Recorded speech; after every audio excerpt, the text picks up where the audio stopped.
இந்த வீடியோல நாம இன்னைக்கு பார்க்க போற டாபிக் கிளாஸ் 8ல இருக்கக்கூடிய அண்டர்ஸ்டாண்டிங் லாஸ் அப்படின்ற சாப்டர் தான் எக்ஸ்பிளைன் பண்ண போறோம். நம்ம சப்ஸ்கிரைபர் ஒரு சில பேர் இந்த பர்டிகுலர் சாப்டர் எக்ஸ்பிளைன் பண்ணுங்க அப்படின்னு கேட்டிருந்தாங்க. ஸோ அவங்களுக்காக ஸ்பெஷலா இந்த வீடியோ ரொம்ப ஈஸியான சாப்டர் தான் இது. சரியா? ஸோ ஒரு சில எக்ஸாம்பிள்ஸ்லாம் கொடுத்துருப்பாங்க. நம்ம இந்த எக்ஸாம்பிள்ஸ் ஒரு கேஸ் ஸ்டடியை வச்சு நம்ம படிச்சு பார்த்தோம்னாவே இந்த ஃபுல் லெசனை கவர் பண்ணுற மாதிரி தான் இருக்கும். ரொம்ப ஈஸியாக இருக்கும். ஸோ நம்ம இப்போ சாப்டர் ஒரு எக்ஸ்பிளேஷனுக்குள்ள போயிடலாம். நமக்கு ஒரு சில லாஸ் எல்லாமே வந்து பேசிக்காவே நமக்கு தெரியும். அதாவது இப்போ ஒரு மேரேஜ் பண்ணணும்னா ஒரு கேர்ளோட மேரேஜ் வயசு 18, ஒரு பாயோட வந்து மேரேஜ் வயசு அப்படிங்கிறது 21. ஓகே, ஸோ இதெல்லாம் வந்து பேசிக்காக தெரிஞ்சுக்க வேண்டியது.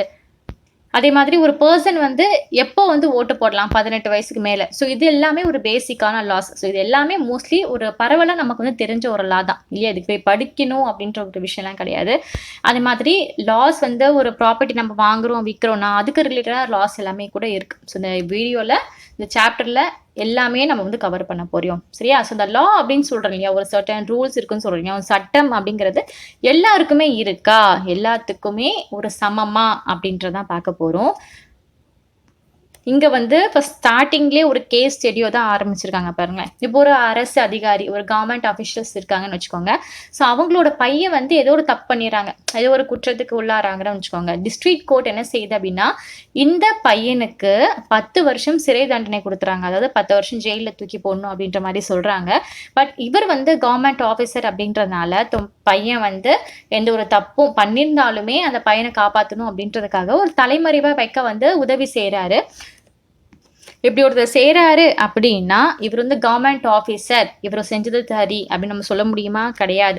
ஒரு தந்தை, இப்போ பையன் வந்து தப்பு பண்ணிட்டான். ஸோ அப்பா வந்து என்னதான் ஒரு பொருளாதார ரீதியாகவும் ஒரு அரசியல் ரீதியாகவும் ஒரு பலம் வாய்ந்தவராக இருந்தாலுமே கூட அவரோட மகனுக்கு வந்து தப்பு பண்ணிட்டான் அப்படின்றதுக்காக எந்த ஒரு விலக்கும் வந்து கொடுக்காது நம்மளோட சட்டம். சரியா? சரி, பேர்பட்ட ஆறா இருந்தாலும் குற்றம் பண்ணினா தப்பு அப்படிங்கிறது எல்லாருக்குமே ஈக்குவல் தான். ஸோ இந்த கேஸ் ஸ்டடி பார்த்தாவே தெரியுது இது ஒரு வயலேஷன் ஆஃப் லா அப்படிங்கிறது. ஏன்னா பையன் தப்பு பண்ணிட்டான், டிஸ்ட்ரிக்ட் கோர்ட் வந்து 10 வருஷம் கடுங்காவல் தண்டனை கொடுத்துருக்கு. ஸோ அப்போ வந்து தலைமறைவாக வைக்கிறாங்க அப்படின்னா இப்போ இவரும் வந்து அந்த குற்றத்துக்கு வந்து உள்ளான மாதிரி ஆயிடுவார். ஸோ இது வந்து வயலேஷன் ஆஃப் லா, இந்த லாவை வந்து வயலேட் பண்ணுறாங்க, மீறுறாங்க அப்படின்னு அர்த்தம். ஸோ இதுவுமே ஒரு தப்புக்கு உண்டான ஒரு விஷயம் தான். ஸோ அப்படி பண்ணக்கூடாது. நம்ம இருக்கிற இந்தியா வந்து ஒரு டெமோக்ராட்டியா கண்ட்ரி அப்படின்னு சொல்லிக்கிறோம் இல்லையா? ஸோ நம்மளோட அந்த அதிகாரத்தை வந்து நம்ம தனிப்பட்ட முறையில் வந்து பயன்படுத்தக்கூடாது, பயன்படுத்த முடியாது. இந்தியாவில் இருக்கக்கூடிய சட்டம் அப்படிங்கிறது எல்லாருக்குமே சமமா, அதே மாதிரி சட்டத்துக்கு முன்னாடி நம்ம எல்லாருமே வந்து சமம் தான். சரியா? சேர்ந்து ஒரு ஏற்றத்தாழ்வு அப்படிங்கிறதுலாம் வந்து பார்க்கக்கூடாது. சட்டம் வந்து ஒரு பர்சனோட ஜாதியை வச்சோ மதத்தை வச்சோ அதோட பாலினம் வச்சோ எந்த ஒரு பாகுபாடும் வந்து காட்ட முடியாது, காட்டவும் கூடாது. ஸோ இப்படிதான் வந்து நம்மளோட சட்டமே வந்து வடிவமைச்சிருக்கு அப்படின்னு சொல்லலாம். ஒரு நாட்டோட பிரசிடென்ட்டே ஆகட்டும், ஒரு கவர்மெண்ட் அஃபிஷியல்ஸ் ஆகட்டும், ஒரு வெல்தி பர்சன் ஆகட்டும், ஒரு காமன் சிட்டிசன் ஆகட்டும், அதாவது ஒரு அப்பர் லெவல்லேருந்து ஒரு லோயர் லெவல் வரைக்கும் சட்டம் அப்படிங்கிறது எல்லாருக்குமே சமம் தான். இப்போ ஒருத்தவங்க நம்ம தப்பு பண்ணிட்டாங்க அப்படின்னா அந்த தப்பு பண்ணதுக்கு ஈக்குவலாக ஒரு பனிஷ்மெண்ட் வச்சிருப்பாங்க. அந்த பனிஷ்மெண்ட் வந்து எல்லாருமே வந்து அனுபவிச்சு தான் ஆகணும் இல்லையா? ஸோ நான் வந்து ரொம்ப வெல்த்தியான பர்சன், நான் வந்து காசு கொடுத்துட்டு இந்த சட்டத்தை மீறுறேன் அப்படின்ற ஒரு பேச்சுக்கே வந்து இடம் இருக்காது. ஸோ சட்டத்துக்கு முன்னாடி எல்லாரும் சமம் தான். நமக்கு சட்டம் அப்படிங்கிறது எல்லாருக்குமே சமம் தான். ஓகேவா? இப்போ வந்து இப்படி வந்திருக்கு. பட் ஏஷியன் டைம்ஸில், அதாவது ரொம்ப காலத்துக்கு முன்னாடிலாம் அந்த சட்டம், இந்த லா அப்படிங்கிறது கொஞ்சம் வேறு மாதிரி இருந்திருக்கு. ஒரு சில ஓவர்லாப்பிங்கோடலாம் வந்து இருந்திருக்கு. இப்போ இன்னொரு ஒரு கேஸ் ஸ்டடி வந்து பார்ப்போம். ஓகே, ஒரு 2 பர்சன் சேர்ந்து ஒரு குற்றம் வந்து பண்ணுறாங்க, ஒரு தப்பு பண்ணுறாங்க, குற்றம் பண்ணுறாங்க அப்படின்னா ஃபர்ஸ்ட் இருந்த சட்டம்லாம் எப்படி பண்ணிச்சுன்னா அவங்களோட அந்த ஜெண்டர், ஜாதி எல்லாத்தையுமே பார்த்து தான் வந்து தண்டனை வந்து கொடுத்துச்சான். ஸோ இவங்க ஜாதி இந்த மரம், சப்போஸ் அந்த 2 பேரில் ஒருத்தர் வந்து கொஞ்சம் கீழ் ஜாதியாக இருக்காங்க அப்படின்ற மீன்ஸ் அவங்களுக்கு வந்து ரொம்ப தண்டனை வந்து அதிகமாக கொடுக்கறது, இந்த மாதிரி வந்து கொஞ்சம் காம்ப்ளிகேட்டடான விஷயம்லாம் நடந்துச்சு. அண்ட் இந்த ஒரு சிஸ்டம் எல்லாமே கொஞ்சம் கொஞ்சமாக எங்கே சேஞ்ச் ஆக ஆரம்பிச்சுதான் அந்த கொலானியல் பீரியட் இருக்குல்ல, அந்த பிரிட்டிஷ்காரங்க நம்மள எல்லாரையுமே ஆட்சி செஞ்சாங்க இல்லையா? ஸோ அந்த டைம்ல கொஞ்சம் மாறிடுச்சு அப்படின்னு சொல்லலாம். ஆனால் ஒரு விஷயத்த வந்து கொஞ்சம் ஸ்ட்ராங்காக பிலீவ் பண்ணுறவங்களும் இருக்காங்க. என்ன அப்படின்னா, இந்த பிரிட்டிஷ் கொலானியலிஸ்ட் இருக்காங்களே அவங்க நம்ம நாட்டுக்குள்ள வந்த பிறகு தான் நம்ம இந்தியாவோட லாவே வந்து ஃபார்ம் ஆச்சு. அதுக்கு முன்னாடி வரைக்கும் கொஞ்சம் தண்டனைகள்லாம் வேற மாதிரி கொடுத்துட்டு இருந்தாங்க. பட் இவங்க வந்து கொஞ்சம் காலங்க அப்புறமா கொஞ்சம் அப்டேட் ஆகி தான் நம்ம இந்தியாவில் வந்து நிறைய லாவா வந்து இன்ட்ரடியூஸ் பண்ணாங்க அப்படின்னு சொல்றாங்க. ஆனால் இதை ஹிஸ்டோரியன்ஸ் இருக்காங்களா, வரலாற்று ஆசிரியர்கள், இதெல்லாம் நடந்துச்சு அப்படின்ற வரலாற்று எழுதுவாங்க இல்லையா? ஸோ இவங்க எல்லாமே என்ன செய்யறாங்க அப்படின்னா இந்த ஒரு விஷயம் வந்து இல்லை நாங்கள் ஏற்றுக்க மாட்டோம் அப்படின்னு மறக்கிறாங்களாம். ஏன் அப்படின்னா இது ஒரு கொலானியல் ரூல். நம்மளோட பிரிட்டிஷ் அரசாங்கம் வந்து ஒரு கொலானியல் ரூல், அதாவது ஆர்பிட்டரியா ஃபாலோ பண்ணுது. ஏன்னா வந்து செயல்படுது. அப்படி இருக்கும்போது இது எப்படி லா வந்து கொண்டு வந்திருக்கும்? லா அப்படிங்கிறது எல்லாருக்கும் ஈக்குவல். ஸோ இந்த மாதிரி விஷயத்த வந்து அது கொண்டு வந்திருக்காரு அப்படின்னு சொல்றாங்க. ஸோ இன்னொரு காரணம் என்ன அப்படின்னு பார்த்தா, இந்தியன் நேஷனலிஸ்ட் இருக்காங்க இல்லையா? ஸோ அவங்க எல்லாமே பிரிட்டிஷ் இந்தியால ஒரு முக்கிய பங்கு வந்து வச்சிருக்காங்க. ஸோ அதனால அவங்க மூலியமா தான் இந்த லா வந்து அடாப்ட் ஆயிடுச்சே தவிர, நான் இந்த பிரிட்டிஷ் இந்தியா வந்த பிறகு தான் எல்லாமே அடாப்ட் பண்ணோம் அப்படின்றத நாங்க ஏத்துக்க மாட்டோம் அப்படின்னு நம்மளோட இந்தியன் நேஷனலிஸ்ட் எல்லாமே வந்து சொல்றாங்களாம். இதுக்கு ஒரு எடுத்துக்காட்டும் வந்து சொல்லியிருக்காங்க. நம்ம பிரிட்டிஷ்காரங்க வந்து ஆர்பிட்ரேன்ஸா இருந்தா சொல்றாங்க இல்லையா? இந்த செலக்ஷன் ஆக்ட் அதாவது இந்த செலக்ஷன் ஆக்ட் பிரகாரம் என்ன அப்படின்னா, ஒரு பெர்சன வந்து யாராவது கவர்மெண்ட்ட வந்து கிரிட்டிசைஸ் பண்றாங்க அப்படின்னா, எந்த ஒரு விசாரணையும் இல்லாம அந்த பர்ட்டிகுலர் பெர்சனங்கள்ல கிரிட்டிசைஸ் பண்ணாங்கல்ல, விமர்சிச்சாங்கல்ல, அந்த பெர்சன வந்து அரெஸ்ட் பண்ணி மேற்கொண்டு வேற ஏதாவது தண்டனைகள் குடுக்குறதுக்கும் கவர்மெண்ட் கிட்ட வந்து அதிகாரம் இருந்துச்சாம். ஸோ இப்படி ஒரு தன்னிச்சையா செயல்படக்கூடிய அரசாங்கம் எப்படி ஒரு லா வந்து உருவாக்கியிருக்கும் அப்படின்ற மாரி வந்து ஒரு இத வந்து வைக்கிறாங்க. ஸோ இதுதான் வந்து செலக்ஷன் ஆக்ட் ஆஃப் 1870 அப்படிங்கிறது. சரியா? இப்படி பிரிட்டிஷ்காரங்கலாம் பண்றாங்கல்ல. யாராவது கிரிட்டிசைஸ் பண்ணாவே போதும், புடிச்சு அப்படியே ஜெயில்ல தூக்கி போடுறது, புடிச்சு ஹேங் பண்றது அப்படின்ட்டுன்னு. ஸோ இதெல்லாம் பார்த்து நம்மளோட இந்தியன் நேஷனல்ஸ் என்ன செய்றாங்கன்னா, கொழுத்து எழுந்துறாங்க. ஓகே. அப்படியே அப்படியே கோவமாகுறாங்க. ஸோ இதுக்கு எதிரா வந்து நெறைய பேர் வந்து இல்ல ஃபைட் பண்ணணும் அப்படின்னு நெனைக்கிறாங்க. ஸோ ஃபைட் பண்றாங்க. ஈக்வாலிட்டிக்காக எல்லாம் சமம் தான் அப்படின்ற மாரி வந்து ஃபைட் பண்றாங்க. ஸோ இந்த ஐடியா வந்து கொஞ்சம் மாத்தணும் அப்படின்ட்டுன்னு எல்லாமே வந்து நெனைக்கிறாங்க.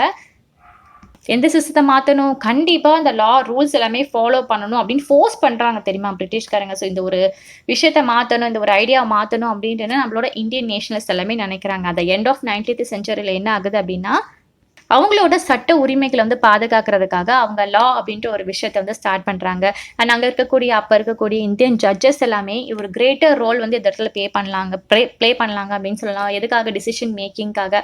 ஸோ அந்த கொலோனியல் பீரியட்ல அந்த சட்டத்தோட வளர்ச்சியில நம்ம இந்தியன்ஸோட முக்கிய பங்கு இருக்கு அப்படின்னு சொல்லலாம். ஏன்னா இது எதுக்கு வாதம் வருது?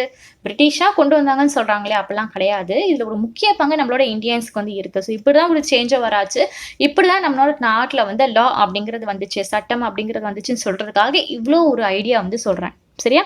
பார்ப்போம். இப்ப இந்த ஒரு கான்ஸ்டிடியூஷன வந்து இந்த ஒரு அரசாட்சிய இது ஒரு கான்ஸ்டிடியூஷனா அவங்க வந்து அடாப்ட் பண்றாங்க இல்லையா? ஸோ இந்த அடாப்ஷன், இந்த கான்ஸ்டிடியூஷன் என்ன ஆகுதுன்னா ஒரு டாக்குமெண்ட்டா மாறுது. இது ஒரு ஃபவுண்டேஷன் ஆகுது. அங்க இருக்கக்கூடிய ரெப்ரசன்டேட்டிவ்ஸ்க்கு எல்லாமே இந்த லாவ வந்து மேக் பண்றது, நம்ம கண்ட்ரிக்கு உண்டான சட்டத்த வந்து உருவாக்குறதுக்கு இது ஒரு டாக்குமெண்ட்டா இதாகுது. ஸோ வருஷம் வருஷம் அங்க இருக்கக்கூடிய நம்ம ரெப்ரசன்டேட்டிவ்லாம் என்ன பண்ணாங்களாம், செவரல் புது புது லாஸ் எல்லாமே வந்து உருவாக்குவாங்களாம்.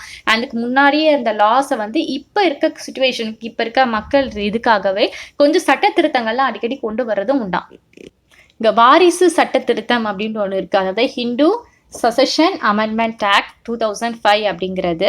ஸோ இந்த லா பிரகாரம் என்ன ஆகுதுன்னா, இந்த சன்னு, அதாவது பையன்களுக்கு, பொண்ணுங்களுக்கு அண்ட் அவங்களோட அம்மாக்களுக்கு எல்லாத்துக்குமே வந்து 3 பேருக்குமே, ஓகே, 3 சாராருக்குமே குடும்ப சொத்துல வந்து சமமான பங்கு இருக்கு அப்படின்ற மாரி வந்து கொஞ்சம் சட்ட திருத்தம் வந்து கொண்டு வந்தாங்க. ஃபர்ஸ்ட் இருந்த சட்ட திருத்தம் அப்படி வந்து கிடையாது. அண்ட் இது மாதிரி இன்னும் கொஞ்சம் புது சட்ட திருத்தம் எதுக்கெல்லாம் கொண்டு வந்தாங்கன்னா, பொல்யூஷன் கண்ட்ரோல் பண்றதுக்கு, எம்ப்ளாய்மெண்ட் வந்து ப்ரொவைட் பண்றதுக்கு, இது மாதிரி விஷயங்களுக்கு கூட சட்ட திருத்தம் வந்து கொண்டு வந்திருக்காங்களாம். நம்ம யோசிக்கலாம், எதுக்கு புது புது சட்டம் வந்து கொண்டு வராங்க?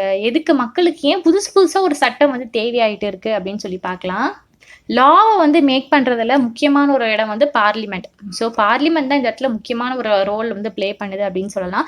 இந்த சமுதாயத்துல நம்மளோட இந்தியால வந்து நிறைய டைப் ஆஃப் சமுதாயம் இருக்கு இல்லையா? இந்த சமுதாயத்துல நிறைய குரூப் ஆஃப் மக்களுக்கு ஒவ்வொரு டைம்ல ஒவ்வொரு தேவைகள் இருக்கும். ஸோ அந்த டைம்ல இப்போ ஒரு 100 வருஷத்துக்கு முன்னாடி வாழ்ந்த மக்களோட தேவைகளும், இந்த வருஷத்துக்கு முன்னாடி இப்ப இருக்கக்கூடிய மக்களோட தேவைகளும் வேற வேற மாதிரி ஆயிருக்கு இல்லையா? அவங்களோட லைஃப் ஸ்டைல் ஆகட்டும், எல்லா விஷயங்களுமே வேற வேற மாதிரி இருக்கு. அப்ப இருந்த சட்டம் வேற. அதே சட்டத்தை நம்ம இப்போ வந்து ஃபாலோ பண்ண முடியுமா? பண்ண முடியாது. பண்ணா வந்து நம்ம சொசைட்டிக்கு வந்து மேட்ச் ஆகாது. இந்த சட்டமே உருவாக்குறதுக்கு எதுக்காக காரணம்? மக்களுக்காக தான். ஸோ மக்கள் வந்து அடாப்ட் ஆகி போயிட்டாங்க. பட் சட்டம் மட்டும் அதே இடத்துல பழசாவே இருந்தா நமக்கு வந்து செட் ஆகுமா? செட் ஆகாது. ஸோ அதனால தான் அந்த குரூப்ஸ்க்கு ஏத்த மாதிரி, அந்த ஒரு சொசைட்டி பீப்புளுக்கு ஏத்த மாதிரி அவங்களுக்கு தேவைகளுக்காக அந்த பர்ட்டிகுலர் லாஸ் எல்லாமே கொஞ்சம் வந்து சட்டம் திருத்தம் பண்ணி ஒரு சில லாஸ வந்து புதுசா வந்து உருவாக்குறாங்க. ஸோ பார்லிமெண்ட்ல தான் புது புது சட்டங்கள்லாம் உருவாகுது அப்படின்னு சொல்லலாம் இல்லையா? ஸோ இந்த இடத்துல தான் மக்கள் என்ன மாதிரி ப்ராப்ளம்லாம் ஃபேஸ் பண்றாங்க. அந்த ப்ராப்ளம் ஃபேஸ் பண்றதுக்கு இது பண்ணா நம்ம என்ன மாதிரி சட்டங்கள் புதுசா கொண்டு வரலாம் அப்படின்ட்டு டிஸ்கஸ் பண்ண இடம் தான் வந்து பார்லிமெண்ட் அப்படிங்கிறது. ஸோ இந்த இடத்துல டொமஸ்டிக் வயலன்ஸ் அப்படின்ற ஒரு சட்டமும் வந்து வந்துச்சு. ஏன்னா ஃபர்ஸ்ட் வந்து டொமஸ்டிக் வயலன்ஸ் அப்படிங்கிற கேட்டகரி கொஞ்சம் கிடையாது. அது வேற மாதிரி இருந்துச்சு. ஸோ இந்த ஒரு டொமஸ்டிக் வயலன்ஸ் அப்படின்றது வந்து ஸோ இது ஒரு பார்லிமெண்ட்ல அட்டென்ஷன் அதை பத்தி பேசப்பட்டு ஸோ அது ஒரு ப்ராசஸை அடாப்ட் பண்ணி கடைசியில் அது ஒரு லாவாவே மாத்திட்டாங்களாம். ஸோ ஃபர்ஸ்ட் டொமஸ்டிக் வயலன்ஸ்னால் என்ன அப்படின்னு பார்க்கலாம். ஏதோ ஒரு அடல்ட் மேல், அதாவது ஒரு ஹஸ்பண்ட் வந்து ஒய்ஃபுக்கு வந்து ஒரு இன்ஜுரி ஏற்படுற மாதிரி, ஹார்ம்ஃபுல் ஏற்படுற மாதிரி கொடுமை பண்ணுறாங்க அப்படின்னா இது வந்து டொமஸ்டிக் வயலன்ஸ்னு சொல்லலாம். ஸோ அந்த இன்ஜுரி இந்த பேஸ் எதுனா ஃபிசிக்கலாக, அதாவது அந்த அவங்கள அடிக்கிறது, உதைக்கிறது, சூடு வைக்கிறது, இந்த மாதிரி நிறைய ஃபிசிக்கலாக உடம்பு ரீதியில் வந்து ஃபிசிக்கலாக பண்ணுறது எல்லாமே வந்து இன்ஜுரி தான். எமோஷ்னலாக அப்யூஸ் பண்ணுறது, அவங்களோட ஒரு உருவத்தை வச்சு இல்லை ரொம்ப பேட் வேர்ட்ஸ் பேசி அவங்க மனசை ரொம்ப கஷ்டப்படுத்துகிற மாதிரி கொண்டு வரது கூட இது ஒரு வகையான டொமஸ்டிக் வயலன்ஸ் தான். ஸோ அபியூஸுங்கிறது வேர்பலாகவும் இருக்கலாம், செக்ஷுவலாகவும் இருக்கலாம், எக்கனாமிக் அபியூஸாகவும் இருக்கலாம். நீ வந்து அந்த ஜாதியிலேருந்து வந்தவ, இந்த ஜாதியிலேருந்து வந்தவ. ஸோ இது ஒரு எக்கனாமிக் பேக்ரவுண்ட் வச்சு பேசும்போது இந்த இடத்துல ஒரு அபியூஸாக வந்து மாறுது. ஸோ இது எதுக்காக? வெறும் விமனை வந்து ப்ரொடெக்ட் பண்ணுறதுக்காக. So women domestic violence act of 2005 okay, இப்போதான் வந்து புதுசு இது கொண்டு வராங்க. ஸோ இது கொண்டு வர்றதுக்கு அப்படின்ட்டு உடனேலாம் கொண்டு வந்துட மாட்டாங்க. அதுக்கு ஒரு சில போராட்டங்கள் இருக்கும். அது சில பர்சன்ஸ் வந்து எங்களுக்கு இந்த சட்டம் வேணும், இதுக்கு மாற்றம் திருத்தணும்னு கொண்டு வந்திருப்பாங்க. அதுக்கு நிறைய கேஸ் ஸ்டடிஸ் வந்து பண்ணி பார்த்துருப்பாங்க. சட்டம் கொண்டு வரதுனால நிஜமாவே விமென்ஸ்க்கு வந்து யூஸ்ஃபுல்லாக இருக்கா அப்படின்னு பண்ணி பார்த்துருப்பாங்க. ஸோ இதெல்லாம் பண்ணாமல் திடீர்னு ஒரு சட்டம் கொண்டு வரப்பா நீங்கள் மக்கள் ஃபாலோ பண்ணி ஆகுமா, கொண்டு வர மாட்டாங்க. இதுக்காக தேவைகள், இந்த சட்டம் உருவாக்குறதுக்கான காரணங்கள், சுச்சுவேஷன்ஸ் அப்படின்ட்டு நிறைய வந்து இருக்கும். ஸோ இதெல்லாம் தான் இப்போ ஒரு பிக்சர் வந்து எக்ஸ்பிளைன் பண்ண மூலியமா பார்க்க போகிறோம். ரொம்ப உங்களுக்கு ஈஸியாக வந்து புரியும். ஓகேவா? ஸோ டொமஸ்டிக் வயலன்ஸ் அப்படின்னா இந்த ஹஸ்பண்ட் வந்து ஒய்ஃபுக்கு ஏற்படுத்துறது மட்டும் கிடையாது. ஒரு வீட்டில் இருக்கக்கூடிய பெண்மணிகள் வந்து இருக்காங்க. ஸோ ஒரு அந்த ஹவுஸோட வேலைகள் எல்லாமே வந்து ஷேர் பண்ணி பண்ணுறாங்க அப்படின்ற மீன்ஸ் அங்கே இருக்கக்கூடிய மேல் ஏதாவது டார்ச்சர் பண்ணாங்களோ, அதான் நான் சொல்கிற மாதிரி வார்த்தைகளால், உடம்பால், செக்ஷுவலால், இது மாதிரி என்ன டார்ச்சர் பண்ணாலும் இது எல்லாமே கம்ஸ் அண்டர் டொமஸ்டிக் வயலன்ஸ். சரியா? சரி, இப்போ இங்கே ஒரு பிக்சர் காமிச்சிருக்காங்க பாருங்க. ஃபர்ஸ்ட் இருந்த காலத்துலலாம் வந்து 1991 ஓகே, ஒரு டிபிக்கல் டே ஒரு ஆஃபீஸில் வந்து இப்போ ஒரு லேடி வந்து கம்ப்ளைண்ட் பண்ணுறாங்க. ஸோ முதல் லேடி வந்து என்ன சொல்கிறாங்கன்னா, எனக்கு வந்து அட்வைஸ் வேணும், என்னோட ஹஸ்பண்ட் வந்து கண்டினியூஸாக நடிச்சிட்டே இருக்காங்க, இத்தனை நாள் வரைக்கும் நான் அமைதியாக இருந்தேன், பட் இதுக்கு மேலே என்னால் அமைதியாக இருக்க முடியாது.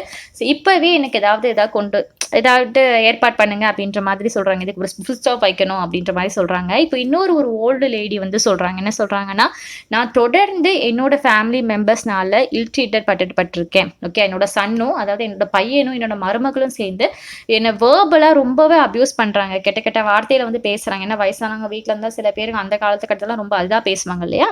ஸோ அது மாதிரி வந்து ரொம்ப வேர்பலாக வந்து அப்யூஸ் பண்ணுறாங்க. என்னால் வந்து இதுக்கு பண்ணவே முடியாது, என்னோட பேங்க் அக்கௌண்ட்ஸில் இருக்கக்கூடிய காசு எல்லாமே வந்து இது பண்ணிக்கிட்டாங்க அண்ட் என்னை வெளியவும் அனுப்புகிறாங்க அப்படின்ற மாதிரி இது பண்ணுறாங்க. பட் அந்த ஆஃபீஸர் என்ன சொல்கிறாங்க அப்படின்னா, நீங்க போலீஸ்க்கு போகலாமே அப்படின்ற மாதிரி சொல்றாங்க. உடனே அந்த லேடி என்ன சொல்றாங்க, இல்லை நான் போலீஸ்க்கு போக விரும்பல, இந்த வயலன்ஸ் வந்து ஸ்டாப் பண்ணா போதும் அப்படின்னு சொல்றாங்க.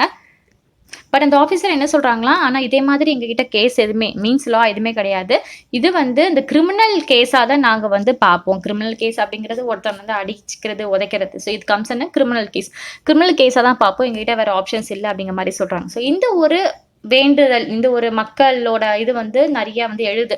ஏன்னா அந்த காலத்துலலாம் வந்து பெண்களை வந்து நிறைய இந்த மாதிரி ஒரு வீட்டில் இருக்கக்கூடிய ஆண்கள் வந்து ரொம்ப மரியாதை இல்லாமல் பேசுகிறதும், வயசானவங்களை வந்து இல் ட்ரீட் பண்ணுறதும் ரொம்ப காமனான விஷயமா இருந்துச்சு. ஸோ நிறைய பெண்கள் வந்து இது தட்டி கேட்கணும், இதுக்குன்னு ஒரு ரூல்ஸ் வந்து, இதுக்கு ஒரு சட்டம் வந்து வந்தாகணும் அப்படின்ட்டு நிறைய இடத்துல வந்து கேம்பெயின் பண்ணுறாங்க. கீழே இருக்க படத்தை பார்த்தாவே தெரியும். ஸோ எல்லாமே இந்த போராட்டம் நடக்குது. ஸோ செவரல் விமன் எல்லாமே சேர்ந்து எங்களுக்கு இதை மாதிரி நியாயம் வேணும் அப்படின்னு சொல்கிறாங்க. ஸோ இந்த ஒரு தலைப்பு, இந்த ஒரு டாபிக் வந்து இப்போ நம்ம சோஷியல் மீடியாவில் எடுத்துக்கிட்டோம் வைங்களேன். இப்போ ஏதோ ஒரு இன்சிடென்ட் நடக்குன்னு வச்சுக்கோங்களேன், எவ்வளோ ஒரு வேகத்தில் சோஷியல் மீடியாவில் பரவுது.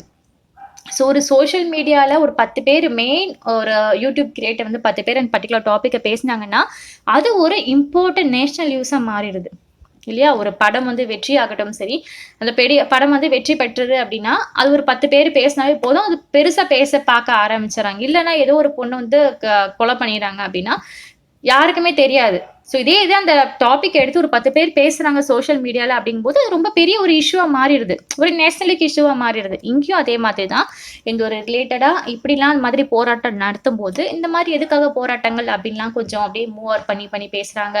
ஒரு சலூனில், ஒரு டீ ஷாப்பில், இந்த மாதிரி கொஞ்சம் அவங்க பேச்சுவார்த்தை வந்து எக்ஸ்டெண்ட் ஆகுது. ஸோ இந்த பர்டிகுலர் டாபிக் வந்து கொஞ்சம் இஷ்யூவாக மாறும்போது என்ன ஆகுதுன்னா, அந்த லாயர்ஸ் எல்லாமே ஒன்றா சேர்ந்து இந்த மாதிரி மக்கள் வந்து ப்ராப்ளம் ஃபேஸ் பண்ணுறாங்க, ஸோ இதை மாதிரி நம்ம ரூல்ஸ் வந்து கொண்டு வந்தால் நல்லா இருக்கும்னு அவங்க அந்த இடத்துல டிஸ்கஸ் பண்ணுறாங்க. ஸோ இங்கெல்லாம் பேசி என்ன ஆகுதுன்னா, இந்த விமன் மூவ்மெண்ட்ட பத்தி அந்த போராட்டம் நடத்துனாங்கல்ல, இத பத்தி டொமஸ்டிக் வயலன்ஸ் அப்படின்றது லா கொண்டு வரணும் அப்படின்றத பத்தி பார்லிமெண்ட்ல நம்ம கண்டிப்பா பேசி ஆகணும் அப்படின்னு சொல்றாங்க. ஸோ கடைசியா பார்லிமெண்ட்லயும் பேசப்படுது. ஸோ நெறைய மக்கள் சாரார் வந்து இது வேணும் அப்படிங்கிறதுனால, இந்த பார்லிமெண்ட்டையும் இந்த ஒரு லா கொண்டு வராங்க. ஸோ எந்த ஒரு விமன் வந்து அப்யூஸ் பண்ணப்படுறாளோ, இல்ட்ரீட் பண்றப்படுறாளோ, கண்டிப்பா அவங்களுக்கு பனிஷ்மென்ட் வந்து குடுக்கலாம். யார் இந்த இதுக்கெல்லாம் இதா இருக்காங்களோ, ஸோ இந்த விக்டிம் அவங்களுக்கு வந்து பனிஷ்மென்ட் குடுக்கலாம் அப்படிங்கிற மாதிரி வந்து சட்டம் வந்து கொண்டு வந்துடுறாங்க. ஸோ ஃபர்ஸ்ட் வந்து இது கிரிமினல் லாவா இருந்துச்சுல, இப்போ இது சிவில் லாவும் மாறிடுது. ஸோ எதுக்காக ஒரு ரிலீஃப் இது பண்ணுறதுக்காக ஒரு விமனுக்கு இன்க்ளூடிங் ஒய்ஃப்ஸ்க்கு, மதருக்கு, டாட்டருக்கு, சிஸ்டருக்கு, இந்த மாதிரி எப்படி ஹோமில் இருக்கக்கூடிய எல்லா பெண்கள் வந்து என்ன விதமான கஷ்டங்கள் வந்து உள்ளடக்குனாலுமே சரி, என்ன ஒரு கஷ்டம் வந்து மேற்கொண்டாலுமே அவங்க வந்து ஃபுல் ஓப்பனாக பண்ணலாம். ஸோ அவங்களுக்கு உண்டானது கிரிமினல் லா இல்லை, சிவில் லாலையும் இந்த மாதிரி சட்டங்கள் வந்து மாற்றங்கள் கொண்டு வரப்பட்டிருக்கு அப்படின்ட்டு நான் சொல்கிறேன். ஸோ இப்போ இந்த 2 பெண்மணி வந்து ரொம்ப ஹாப்பியாக நியூஸை படித்து பார்த்துட்டு ஓகே நம்மளுக்காக ஒரு சட்டம் மாறிடுச்சுன்னு ஹாப்பியாக கொண்டு போகிறாங்க. ஸோ இப்படி தான் ஒரு சட்டம் அப்படிங்கிறது உருவாகுது. நம்ம நினச்ச மாதிரி நான் ஒரு சட்டம் போடுறேன் அப்படின்ட்டு எல்லாம் சைன் போட்டு உருவாக்கிறது கிடையாது. அந்த சட்டம் உருவாக்குறதுக்கு மக்களுக்கு வந்து ஒரு காரணம் வேணும். அதுக்காக சட்டம் வந்து உருவாக்கப்படுது. புரியுதா? நம்ம கடைசியாக பார்க்க போகிற டாபிக் வந்து அன்பாப்புலர் அண்ட் கான்ட்ரிவேஷனல் லாஸ் அப்படிங்கிறது. இப்போ நம்ம நினைக்கிறோம் இல்லையா, இந்த சட்டம் எல்லாமே ரூல்ஸ் எல்லாமே வந்து கொண்டு வராங்க, லா எல்லாமே. ஸோ இது எல்லாமே வந்து மக்களுக்கு பிரயோஜனமா, எல்லாமே வந்து சக்ஸஸ்ஃபுல்லாக ஆயிருமா அப்படின்னு கேட்டால் கிடையாது. ஏன்னா ஒரு சில லா வந்து மக்களுக்கு யூஸ்ஃபுல்லாக இருந்தாலுமே பட் அது வந்து ஒரு அன்பாப்புலராக மாறிடுது, ஒரு பாப்புலராக இல்லாமல் மாறிடுது. ஸோ அந்த சட்டமே வந்து ஒரு கான்ட்ரிபியூஷனலாக மாறிடுது. ஸோ நான் சொன்ன மாதிரி நம்ம ஒரு டெமோக்ராட்டிக் கண்ட்ரி, ஒரு ஜனநாயக நாட்டில் இருக்கோம். இப்போ நம்ம சட்டம் வந்து உருவாக்குனதே மக்களுக்காக தான். இப்போ ஒருவேளை அந்த மக்கள் வந்து நினைக்கிறாங்க, இல்ல இந்த சட்டம் வந்து எங்களுக்கு வந்து ஏத்துக்கிற மாதிரி கிடையாது. ஏன்னா ஒவ்வொரு ரீஜனுக்குமே சில குரூப்ஸ்க்கு வந்து ஏத்துக்கிற மாதிரி இருக்கும். அதே சில குரூப்ஸ்க்கு வந்து கொஞ்சம் அகைன்ஸ்ட் பண்ற மாதிரி இருக்கும். ஸோ இப்படி அவங்களுக்கு ஏத்துக்க முடியல அப்படின்னா அவங்க தாராளமா கோர்ட்டுக்கு போகலாம். ஏன்னா இந்த சட்டம் வந்து எங்களுக்கு வந்து சூட்டபிள் ஆகல, ப்ளீஸ் இதை ரிமூவ் பண்ணுங்க, எங்களுக்கு வந்து ஏத்துக்க முடியல அப்படின்ற மாதிரி சொன்னாங்க, ஒரு ப்ரெஷர் போட்டாங்க அப்படின்னா இந்த மாதிரி நிஜமாவே உங்களுக்கு வந்து இந்த மாதிரி சட்டம் உருவாக்குனதுல இந்த மாதிரி பிரச்சனைகள் இருக்கா அப்படின்ட்டுன்னு கொஞ்சம் ஆராய்ஞ்சு பார்த்துட்டு அந்த ரூல்ஸை வந்து கொஞ்சம் அடாப்ட் பண்ணுறதுக்கு, கொஞ்சம் சேஞ்ச் பண்ணுறதுக்கு வந்து பார்லிமெண்ட்டில் வந்து நம்ம இது பண்ணலாமா. நம்ம என்ன ஞாபகம் வச்சுக்கணுமே, நம்மளோட ரோல் ஒரு சிட்டிசனாக இருந்து என்ன அப்படின்னு பார்த்தா எலெக்டிங் அவர் ரெப்ரசன்டேட்டிவ். ஸோ ஓகே, ஸோ நம்மளோட ப்ராப்பரான ஒர்க்கை நம்ம வந்து பாதுகாப்பாக வச்சுக்கணும். இப்போ வந்து நம்ம வந்து ஒருத்தர் ஓட்டு போட்டு நம்ம வந்து கவர்மெண்ட் வந்து ஃபார்ம் பண்ணுறதுக்கு நம்ம இது பண்ணுறோம் இல்லையா. ஸோ அதோட மட்டும் நம்மளோட கடமை அப்படிங்கிறது முடிஞ்சு போயிடணும் அப்படின்னு கிடையாது. ஸோ அவங்க ப்ராப்பராக நம்ம செலக்ட் பண்ணல ரெப்ரசன்டேட்டிவ், அவங்கள பற்றி நம்ம ஃபாலோ பண்ணிட்டே இருக்கணும். நம்மளோட தேவைகளை வந்து மேல் இடத்துல பார்லிமெண்ட்டில் பேசுகிறாங்களா, சட்டசபையில் அது மாதிரிலாம் பேசுகிறாங்களா அப்படின்ற மாதிரி பார்க்கணும். ஸோ அவங்க என்னென்ன ஆக்டிவிட்டீஸ்லாம் பண்ணிட்டு இருக்காங்க அப்படின்றது. ஸோ நம்மளோட கடமை எப்படி ஓட்டு போடுறத முடிஞ்சு போயிட கிடையாது. நம்ம யாரை வந்து செலக்ட் பண்ணமோ அவங்களோட ப்ராப்பராக இது பண்ணலாம். ஓகே, கைட் பண்ணுறாங்களா அப்படின்னு பார்க்கலாம். அவங்க கைட் பண்ற பட்சத்துல அவங்க நம்ம வந்து நமக்காக நம்ம ஓட்டு போட்டு நம்ம சேர்ந்துட்டு இருக்கோம், அவங்க நமக்கு இது பண்ணல அப்படின்னு நம்ம வந்து ஃபீல் பண்ணோம் அப்படின்னா அதை மேற்கொண்டு நம்ம ப்ராப்பரா அகேன்ஸ்ட் பண்றதுக்கும் நமக்கு வந்து உரிமைகள் இருக்கு அப்படின்னு சொல்லலாம். ஏன்னா இந்த கவர்மெண்ட் யாருக்காக இருக்குன்னா நம்மளோட மக்களுக்காக தான். சரி ஓகே, ஸோ இதோட இந்த வீடியோ முடிஞ்சுது. ஸோ நெக்ஸ்ட் வீடியோவில் வந்து பார்க்கலாம். தேங்க்யூ.